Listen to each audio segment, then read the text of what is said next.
In today's video, I'm going to teach you how to set or change your accounting method in QuickBooks Online. By the end, you'll understand the difference between cash and accrual accounting and know exactly where to update this setting so your reports reflect the right method for your business. First, a quick overview of what this setting controls. In QuickBooks Online, the accounting method determines when income and expenses show up on your financial reports. It does not change the actual transactions you enter, only how those transactions are displayed on reports like your profit and loss and balance sheet. Now, let's walk through it together.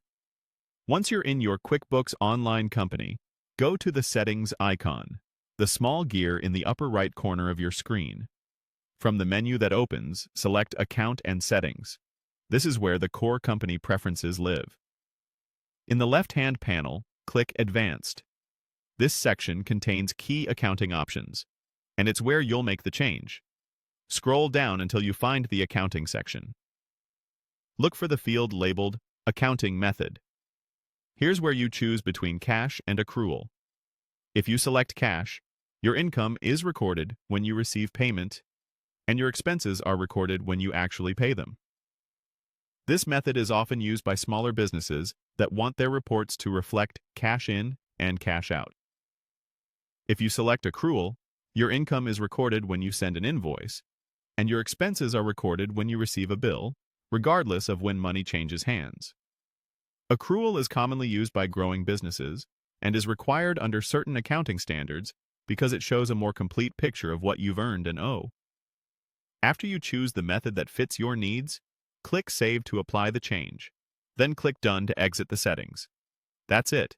Your accounting method is now set. A very important note before we wrap up.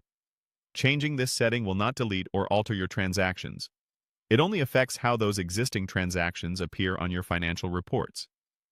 So if you switch from cash to accrual, you may see differences in the timing of income and expenses on your profit and loss and balance sheet, but your underlying data remains intact.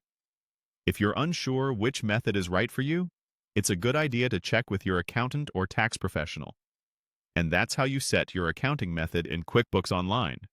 If this tutorial helped you, don't forget to like, share, and subscribe for more QuickBooks tutorials. Thanks for watching, and I'll see you in the next video.